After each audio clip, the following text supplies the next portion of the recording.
जय हिंद, वंदे मातरम स्टूडेंट। स्वागत है आपका आपके अपने यूट्यूब लर्निंग प्लेटफॉर्म माई डीडीयू यूनिवर्सिटी पे। स्टूडेंट्स, आज हम आपके लिए लेकर अवेलेबल है एक बहुत ही इम्पोर्टेंट पेपर। जी हाँ स्टूडेंट्स, आप देख सकते हैं PSY 100 जो 2023 का भी आपका एग्जामिनेशन स्टूडेंट्स जो बीता है, इसका ये प्रीवियस ईयर पेपर आप कह सकते है। और आप जो जिन स्टूडेंट्स को अपना आंसर चेक करना है उनके लिए आंसर की का ये वीडियो है। तो स्टूडेंट आइए देखते हैं कैसे क्वेश्चन इस बार एग्जाम में पूछे गए थे और उनके राइट आंसर क्या है। आप देख सकते हैं स्टूडेंट, इस पेपर का नाम PSY 100 है, communication skill and personality development. ठीक है, ये आपका माइनर को कैरिकुलर है। तो बिना टाइम वेस्ट किए आपको ले चलते हैं क्वेश्चन की तरफ, देखते हैं कैसे क्वेश्चन है, राइट आंसर उनके क्या है। स्टूडेंट्स, आप हमारे प्लेटफॉर्म पे हैं तो हमारे चैनल को सब्सक्राइब कर लीजिएगा। अगर वीडियो अच्छा लगेगा तो लाइक करिएगा, शेयर करिएगा फ्रेंड्स के बीच। पहला क्वेश्चन कह रहा है कि which of the following is not a true for theoretical concept of personality, यानी निम्न से क्या व्यक्तित्व के सैद्धांतिक संप्रत्यय के लिए सत्य नहीं है। तो ये कह रहा है, देखिए, जब हम पर्सनैलिटी की बात स्टूडेंट करते हैं, जिसको आप व्यक्तित्व कहते हैं, तो इसके लिए क्या होता है, व्यक्तित्व डायनामिक होना चाहिए, साइकोलॉजिकल सिस्टम तो होता ही है, स्टेबल होना चाहिए लेकिन स्टैटिक नहीं होना चाहिए। कैसा? डायनामिक होना चाहिए, स्टैटिक नहीं होना चाहिए। पर्सनैलिटी क्या होनी चाहिए? स्टैटिक नहीं होनी चाहिए, स्टेबल होना चाहिए। मतलब आपको मिलता जुलता ये स्टैटिक और स्टेबल का स्थिर ही होता है, लेकिन यहाँ पे स्टेबल ना होके क्या होना चाहिए, आपका डायनेमिक होना चाहिए। ठीक है, और यूनिक होता ही है। तो यहाँ पे पहले का राइट आंसर हो जाएगा स्टैटिक। दूसरा क्वेश्चन जो कह रहा है, which one of the following is related to trait theory या पर्सनैलिटी, यानी निम्न में से कौन सा व्यक्तित्व के सील गुड सिद्धांत से संबंधित है। तो जो ये क्वेश्चन सेकंड है स्टूडेंट, इसका राइट आंसर, अगर हम बात करें व्यक्तित्व के सील गुड सिद्धांत की, तो 4 अलग अलग सिद्धांत हैं। अगर बात करें कि जो ट्रेट थियरी यानी सील गुड सिद्धांत है, इसको सबसे पहले गॉर्डन एल्पोर्ट ने 1936 में दिया था। तो जी एल्पोर्ट ने 1936 में दिया। और दूसरा जो पॉपुलर थियरी है, तो पहला तो एल्पोर्ट की है, दूसरा कैटल की है। कैटल ने 16 फैक्टर ऑफ पर्सनैलिटी का थियरी दिया था, तो यहाँ पे कैटल का नाम दिया गया है, तो राइट आंसर हमारा कैटल हो जाएगा। ठीक है, तीसरा क्वेश्चन देखते हैं, सेल्डन ने व्यक्तित्व के 3 प्रकार क्या बताए हैं। तो देखिए, सेल्डन जो है 3 टाइप्स ऑफ पर्सनैलिटी के बारे में बात करते हुए कहते हैं कि बॉडी के स्ट्रक्चर एंड बॉडी टाइप के अकॉर्डिंग 3 टाइप ऑफ पर्सनैलिटी होती है। और वो क्या क्या होती है? इंडोमॉर्फिक, मेसोमॉर्फिक और एक्टोमॉर्फिक। तो एंडोमॉर्फिक में राउंड और सॉफ्ट होता है, मतलब गोल और सॉफ्ट होगा, ये हैप्पी लोगों का कैरेक्टरिस्टिक होगा। मेसोमॉर्फिक में होगा स्क्वायर और मस्कुलर होगा। और एक्टोमॉर्फिक में स्टूडेंट, आप पेन पेपर बैठ के अगर आप चाहें तो ये सारी बातें आप नोट कर सकते हैं। और एक्टोमॉर्फिक में क्या होता है, स्किनी होता है और पतले लोग होते हैं, और ऐसे लोग शाई होते हैं। तो राइट ऑप्शन, अगर ये जो एंडोमॉर्फिक, मेसोमॉर्फिक और एक्टोमॉर्फिक आपका ऑप्शन बी में है, तो बी आपका राइट आंसर हो जाएगा। ठीक है, बी आपका राइट आंसर हो जाएगा। ठीक है, अगला क्वेश्चन देखते हैं। नेक्स्ट क्वेश्चन जो पूछा गया था वो कह रहा है कि क्रेस्मर द्वारा दिए गए व्यक्तित्व के प्रकार में सम्मिलित नहीं है, यानी विच one of the following is not a type of personality given by Kretschmer. तो क्रेस्मर की बात करें तो देखिए, इसमें जो एथलेटिक की बात क्रेस्मर ने की है, और एस्थेनिक की भी बात की है, और पिकनिक की भी बात की है। लेकिन एस्थेटिक तो आप ब्यूटी से संबंधित होता है, सौंदर्य से, और ये जो है इसकी बात नहीं की है उन्होंने। एस्थेटिक जो होता है ये आर्ट और ब्यूटी, कला और सौंदर्य से संबंधित है, इसकी बात नहीं की है। तो यहाँ पे क्या, किसकी बात नहीं की है, तो आपका ऑप्शन सी हो जाएगा, एस्थेटिक। ठीक है, और जो बात करें, क्रेस्मर जो था वो जर्मन साइक्रेटिस्ट था। ठीक है, एस्थेनिक लोग लंबे और पतले होते हैं, पिकनिक लोग जो होते हैं वो शॉर्ट, छोटे हाइट में होते हैं लेकिन हैवी बॉडी होती है उनकी। इसी तरह से एथलेटिक लोग मस्कुलर और वेल ब्यूल्ट होते हैं। तो ये सारी बातें क्रेस्मर ने की है। नेक्स्ट क्वेश्चन करें, निम्न में से कौन सा व्यक्तित्व का एक निर्धारक नहीं है, यानी कि जो है कि कौन सा व्यक्तित्व का निर्धारक नहीं है, डिटर्मिनेंट ऑफ पर्सनैलिटी नहीं है। तो इसका राइट आंसर हो जाएगा, कह रहा है बायोलॉजिकल तो होता ही होता है, फिर आपका सी सोशल डिटर्मिनेंट भी होगा और कल्चरल डिटर्मिनेंट। तो बचा क्या? बी नहीं होगा, तो बी आपका प्रायोगिक निर्धारण नहीं होता है। पर्सनैलिटी को उससे नहीं हम माप सकते हैं, व्यक्तित्व का एक निर्धारक या डिटर्मिनेंट नहीं है। अगला क्वेश्चन देखते हैं, एटीट्यूड क्या है। अब जो ये नेक्स्ट क्वेश्चन कह रहा है स्टूडेंट कि एटीट्यूड क्या है। बात करें हम कि एटीट्यूड की बात कर रहे हैं, तो इसमें स्टूडेंट एटीट्यूड जो होता है वो क्या होता है, a person way of thinking feeling behaving in a particular manner toward an object और इवेंट, यानी किसी वस्तु या घटना के प्रति व्यक्तित्व की एक विशेष प्रकार की सोच भाव और व्यवहार, यानी जो हमारा भाव सोच भाव और व्यवहार है यही क्या होता है, व्यक्तित्व होता है। तो ऑप्शन डी आपका राइट हो जाएगा, ऑप्शन डी। अब जो नेक्स्ट क्वेश्चन कर रहा है, अभिवृत्ति के 3 घटक क्या हैं? तो देखिए जो 3 कंपोनेंट ऑफ एटीट्यूड यानी जो अभिवृत्ति होती है वो क्या होते हैं, अफेक्टिव कॉग्निटिव और बिहेवियरल, ये जो तीनों होते हैं। तो राइट आंसर आपका ए हो जाएगा, भाव संज्ञान व्यवहार, इसका राइट आंसर ये रहेगा। ठीक है, नेक्स्ट क्वेश्चन पूछा था, निम्न में से कौन सा कारक अभिवृत्ति निर्माण को प्रभावित करता है, and which one of the following factor affect the attitude formation? तो फैमिली, देखिए जो एटीट्यूड जो होता है वो फैक्टर जो कह रहा है कि किससे प्रभावित होता है, तो परिवार से, पीयर ग्रुप यानी मित्र समूह मंडली से, कंडीशनिंग से, अनुबंधन से। तो राइट आंसर डी हो जाएगा, उपयुक्त सभी से। इसका राइट आंसर डी आपका हो जाएगा स्टूडेंट। ठीक है, सभी से। अगला क्वेश्चन है, क्रिया प्रसूत अनुबंधन की अभिवृत्ति को प्रभावित करता है, यानी जो operant conditioning affected attitude by. तो कैसे करता है, जो क्रिया प्रसूत होता है इसका, देखिए क्रिया प्रसूत अनुबंधन जो नहीं ऑपरेंट कंडीशनिंग होती है, इसका प्रयोग सकारात्मक भावनात्मक अनुक्रिया करने से होता है। ठीक है, तो ये क्या करता है, जो ऑप्शन बी कह रहा है, ये करता है strengthening the desirable attitude and weakened the undesirable one, यानी डिजायरेबल जो वांछित है, जो जरूरी है, उसको, उस एटीट्यूड को मजबूत करता है, और जो अवांछित है उसको क्या करता है, कमजोर करता है। तो ऑप्शन बी आपका राइट हो जाएगा। नेक्स्ट क्वेश्चन देख लेते हैं। अगला क्वेश्चन कर रहा है कि which one of the following is not a way to form attitude, यानी एटीट्यूड को बनाने का, फॉर्म करने का, निर्माण करने का तरीका नहीं है। तो क्या तरीका नहीं है, एटीट्यूड के अभिवृत्ति निर्माण का तरीका नहीं है? तो कह रहा है डिसीजन मेकिंग, डायरेक्ट एक्सपीरियंस यानी प्रत्यक्ष अनुभव, सोशल इन्फ्लुएंस एंड सामाजिक प्रभाव, और डी कह रहा है फॉर्मल एजुकेशन। तो देखिए जो आपका ऑप्शन बी सी डी ये सब सही है, लेकिन कौन सा नहीं है एटीट्यूड फॉर्म करने का तरीका?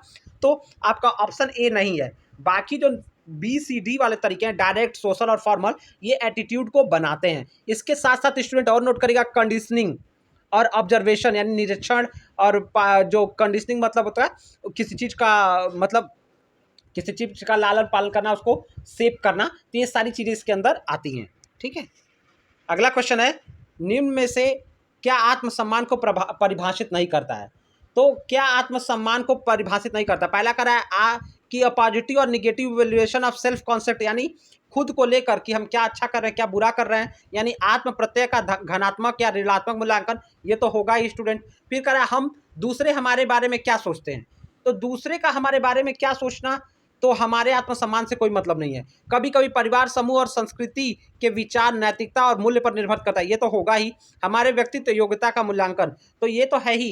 लेकिन जो ऑप्शन आपका बी है स्टूडेंट, कि हमारे दूसरे हमारे बारे में क्या सोचते हैं, वो क्या नहीं है, वो आपके आत्मसम्मान को परिभाषित नहीं करता है। तो ऑप्शन बी आपका राइट हो जाएगा, ऑप्शन बी। नेक्स्ट क्वेश्चन देखते हैं, उच्च आत्मसम्मान की एक प्रमुख परिणति है। तो उच्च आत्मसम्मान की एक जो कहते हैं कि मेजर कॉन्सिक्वेंस क्या है हाई सेल्फ स्टीम का, तो कह रहा है निर्णय निर्माण में कमी।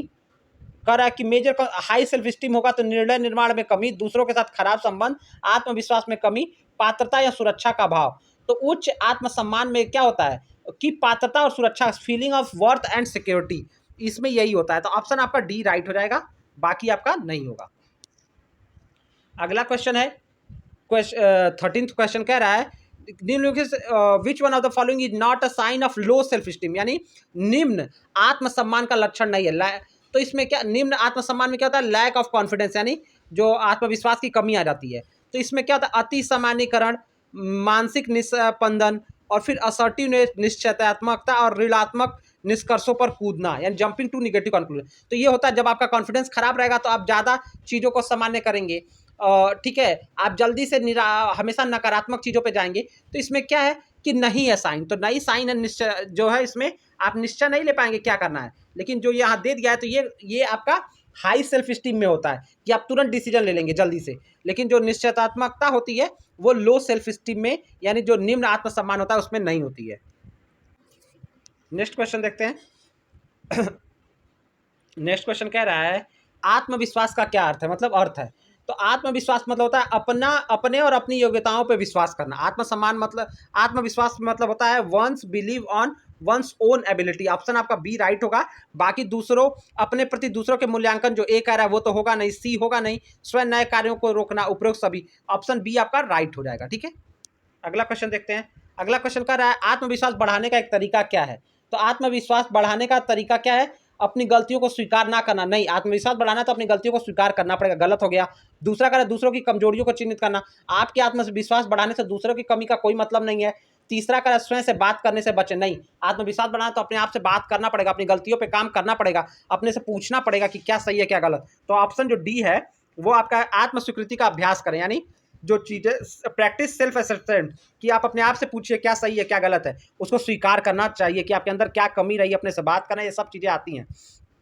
तो आत्मविश्वास बढ़ाने के लिए ये आत्म स्वीकृति का अभ्यास करें, यहाँ सही होगा। खुद से बात करें, खुद की गलतियाँ स्वीकार करें, ये सब हो जाएगा। ठीक है, तो यहाँ पे सब में नहीं लगाया है तो हमारा ऑप्शन डी सही होगा।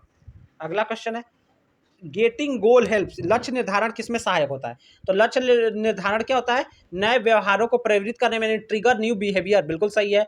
दूसरा कह रहा है ध्यान केंद्रित करने तथा आत्म प्रवृत्ता को बढ़ावा देने में, यानी align focus promote a sense of self mastery, तो दोनों सही है। ठीक है, तो उपयुक्त दोनों सही हो जाएगा, हमारा ऑप्शन सी आपका राइट हो जाएगा। ठीक है, नेक्स्ट क्वेश्चन देखते हैं। लक्ष्य निर्धारण का एक महत्वपूर्ण उद्देश्य क्या है, मेन यानी इंपॉर्टेंट पर्पज क्या है, गोल सेटिंग का या गोल डिटर्मिनेशन का। तो मोटिवेशन एंड विजन, ये एकदम सही है।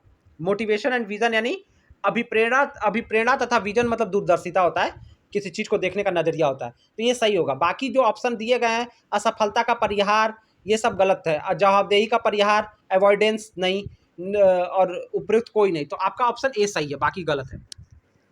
अगला क्वेश्चन, स्मार्ट में एम क्या होता है। ठीक है स्टूडेंट, अगर आपने अपना सिलेबस भी अच्छे से देखा होगा तो इसका फुल फॉर्म तो आपके सिलेबस में भी था। ठीक है, तो स्मार्ट मतलब होता, स्मार्ट में एस जो होता है स्पेसिफिक को बताता है, नोट करते चलेगा। एम जो होता है मिजरेबल को बताता है, ए जो होता है आपका अचीवेबल को बताता है, आर जो होता है रियलिस्टिक होता है, और टी होता है टाइम बाउंड होता है। तो यहाँ पे एम पूछा है तो क्या हो जाएगा, आपको पता ही चल गया, मिजरेबल होगा, बी आपका राइट हो जाएगा। ठीक है, नेक्स्ट क्वेश्चन देख लेते हैं।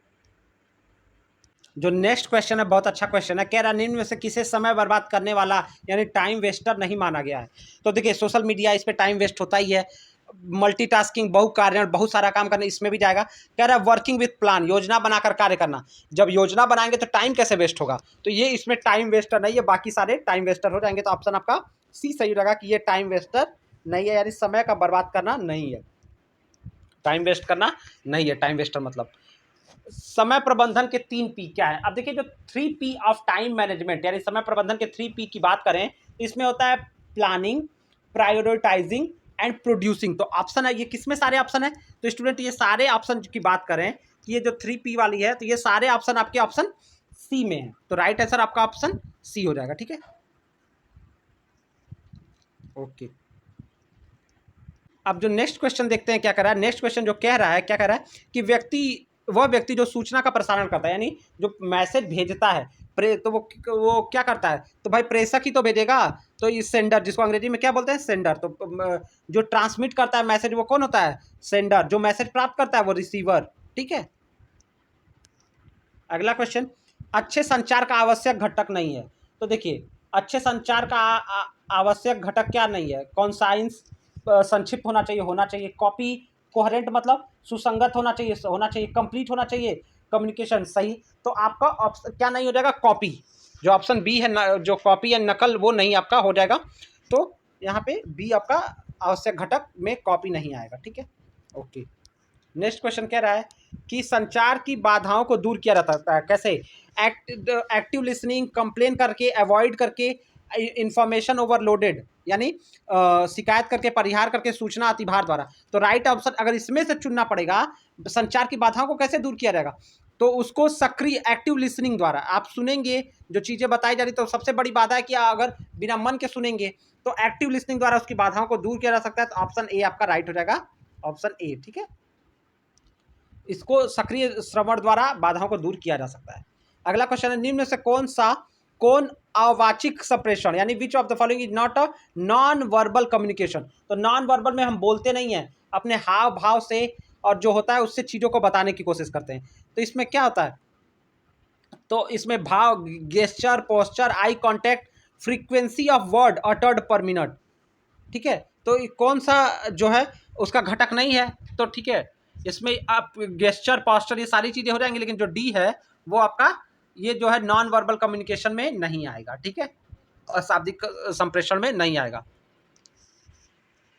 अगला क्वेश्चन है, श्रोता की आंखों में देखना बताता है, looking into eyes of the audience. अगर कोई बता रहा है, बोल रहा है, जो लेक्चर दे रहा है या डिलीवर कर रहा है, स्पीकर जो है वो ऑडियंस की आंखों में देखता है, तो क्या दिखाता है कि वो कॉन्फिडेंस से भरा हुआ है, सेल्फ कॉन्फिडेंस उसका हाई है, वो आत्मविश्वासी है, तो बी सी आपका सही हो जाएगा। अगला क्वेश्चन जो आया कर रहा है, जो para verbal communication refers to the message that we transmit through. तो पैरा वर्बल यानी परावाचिक संचार में हम क्या करते हैं, पैरावाचिक जो आपका ये होता है संचार, इसमें बात करें तो इसमें हम क्या करते हैं, इसमें हम आवाज़ स्वरों के उतार चढ़ाव यानी tone pitch placing of voice ये सारी चीज़ें होती हैं। तो ये सारी चीज़ें किसमें हैं, तो ये आपका आवाज़ का स्तर उतार चढ़ाव गति पेसिंग जो ऑप्शन बी है वो आपका राइट है, और यही होता है para verbal communication, tone pitch placing. और जो गेस्चर और पोस्चर होता है ये नॉन वर्बल होता है, ठीक है। अगला क्वेश्चन देखते हैं, निम्न में से कौन सा संचार का घटक नहीं है। तो देखिए अगर हम बात करेंगे, ये क्वेश्चन बहुत टिपिकल बना दिया गया है, स्टूडेंट कह रहा है कि कौन सा संचार का घटक नहीं है। तो देखिए वर्बल, नॉन वर्बल और पैरा वर्बल ये तीनों कम्युनिकेशन के टाइप में आएगा, पार्ट ऑफ कम्युनिकेशन है, लेकिन जो फीडबैक है ये कम्युनिकेशन मॉडल यानी इसमें जो इसके चरण है ये चरण में आएगा, कम्युनिकेशन का भाग है ये, ठीक है, लेकिन कम्युनिकेशन का जो आप कह सकते हैं कम्युनिकेशन प्रोसेस या कम्युनिकेशन मॉडल का ये एक घटक है। तो यहाँ पे ये तीनों यहाँ पे जो है प्रतिपूर्ति जो है आपका वो कंपोनेंट में ना होकर क्या जगह कम्युनिकेशन मॉडल का एक वो हो जाएगा, ठीक है, या कम्युनिकेशन प्रोसेस का एक स्टेप हो जाएगा। तो इसमें से चुनना है तो हम फीडबैक को चुनेंगे। बाकी जो वर्बल, पैरा वर्बल और नॉन वर्बल यानी वाचिक, परावाचिक और अवाचिक सूचना है, ये तीनों पार्ट ऑफ कम्युनिकेशन है, ठीक है।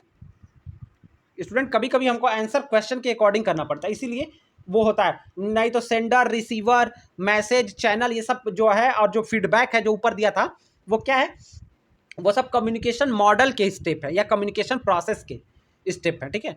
अगला क्वेश्चन है, डैश यानी खाली is a way of listening and responding to another person improve mutual understanding.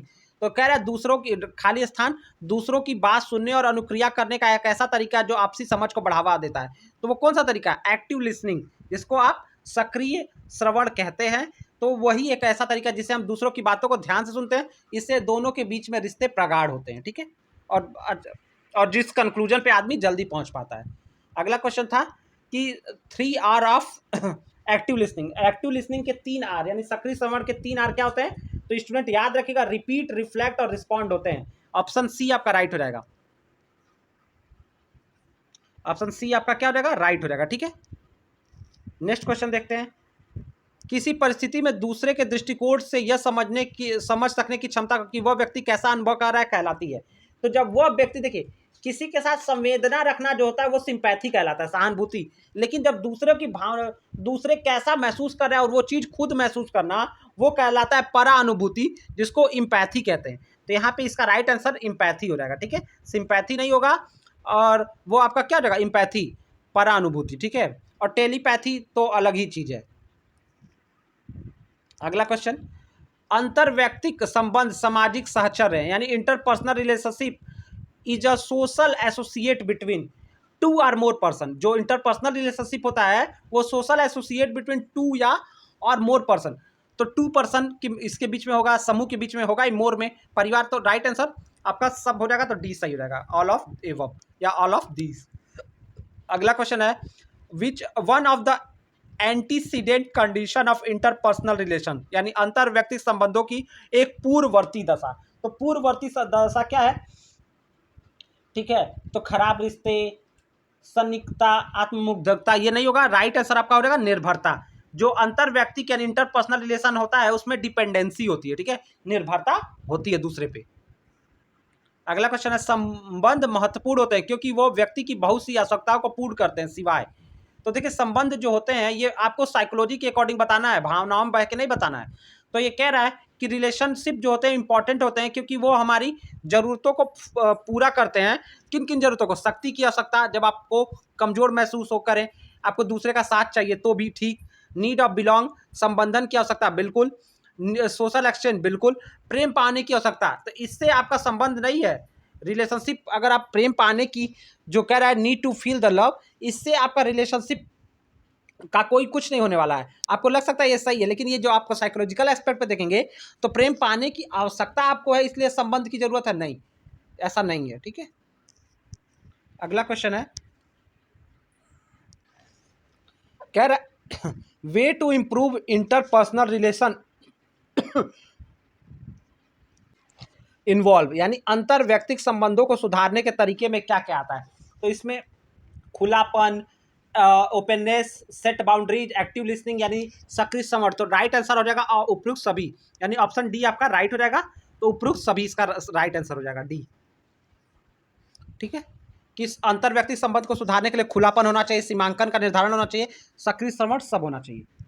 अगला, इंटरपर्सनल रिलेशनशिप हेल्प इन, किसमें मदद करता है, तनाव वृद्धि में। देखिए मदद किसमें करता है, तनाव वृद्धि घटाने में, हृदय रोग का खतरा कम करने में, ये तो सही है। आयु घटाने में नहीं, आयु बढ़ाने में सहायक होता है, और साथ का खतरा बढ़ाने में नहीं, कम करने में। तो बस एक ही ऑप्शन सही बनाया है, वो बी। तो ये आपका राइट आंसर हो जाएगा बी। ठीक है, अगला क्वेश्चन देखते हैं, आचरण या प्रक्रिया का इलेक्ट्रॉनिक मानक है, electronic standard of conduct of procedure. तो कह रहा है जो होता है कि इलेक्ट्रॉनिक मानक क्या है, तो इसको इसमें डिजिटल एटिक्वेट जिसको कहा जाता है, डिजिटल शिष्टाचार, यानी जब आप किसी को ईमेल लिख रहे हो, किसी से जो डिजिटल संपर्क स्थापित कर रहे हो, तो उसके साथ सभ्यता का परिचय देना, तो उसको बोला जाता है डिजिटल एटिक्वेट। किसी को मैसेज में या किसी को ईमेल में आप भरा बुरा या अब्यूजिव शब्द का इस्तेमाल नहीं कर सकते हैं, तो इसको डिजिटल एटिक्वेट कहा जाता है, जिसको इलेक्ट्रॉनिक स्टैंडर्ड ऑफ कंडक्ट का नाम भी दिया जाता है। ठीक है, ऑप्शन सी राइट हो जाएगा। नेक्स्ट क्वेश्चन, किस परिस्थिति में व्यक्ति को डिजिटल संचार के नियम का पालन करना चाहिए। तो देखते हैं, ईमेल भेजते समय, किसी को जन्मदिन की बधाई भेजते समय, मोबाइल पर संदेश पढ़ते समय। देखिए मोबाइल पर संदेश भेजते समय होना चाहिए, पढ़ते समय कोई शिष्टाचार का कोई नहीं। किसी को जन्मदिन की डिजिटल संदेश भेजते समय तो ये भी सही रहता नहीं, लेकिन यहाँ पे तो लिखा ही नहीं है। मोबाइल फोन उठाते समय नहीं, उठाते समय नहीं, किसी को ईमेल भेजते समय, किसी को मैसेज भेजते समय। ठीक है, तो इस समय आपको क्या करना होगा, जो ये डिजिटल एटिक्वेट का पालन करना होगा, जिसको डिजिटल शिष्टाचार के नाम से भी जानते हैं।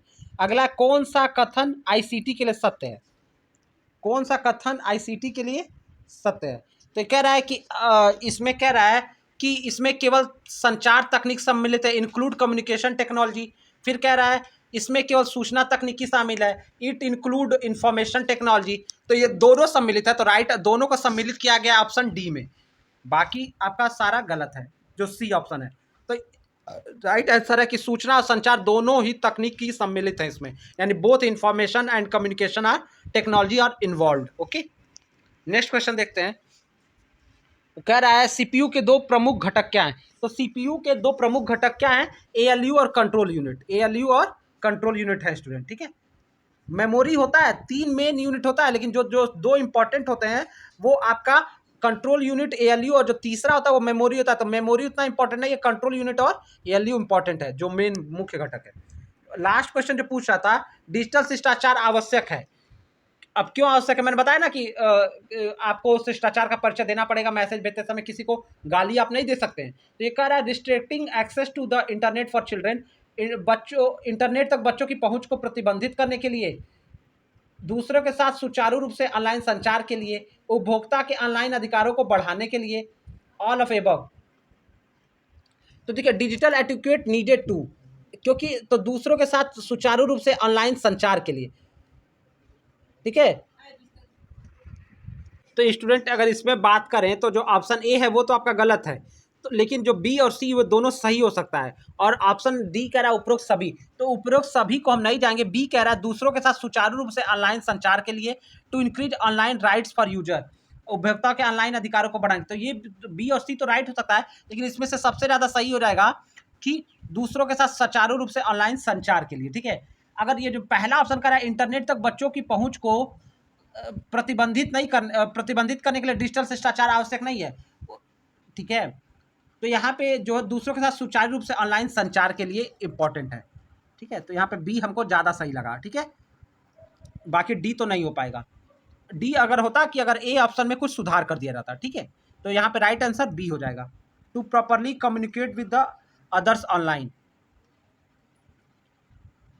ठीक है, तो स्टूडेंट इस तरह से हमने आपके लिए 40 क्वेश्चन के सीरीज को कवर किया। आशा करते हैं आपको आंसर अच्छा लगा होगा। कमेंट करके अगर आपको कोई प्रॉब्लम होगी तो आप कमेंट करिएगा। साथ ही साथ वीडियो को अपने फ्रेंड्स से शेयर करिएगा। स्टूडेंट आपके इस सपोर्ट से ही और आपके शेयर सब्सक्राइब से ही हम लोगों को हौसला मिलता है, हम आपके लिए और वीडियोस करने के लिए प्रेरित होते हैं। स्टूडेंट आपको किस और वीडियोस के सलूशन चाहिएगा कमेंट करके जरूर बताइएगा। साथ ही साथ हमारा टेलीग्राम और व्हाट्सएप ग्रुप ज्वाइन करना ना भूलिएगा। आपका आने वाले एग्जाम में आप बहुत अच्छा करें, इसी शुभकामनाओं के साथ मिलते हैं नेक्स्ट वीडियो में।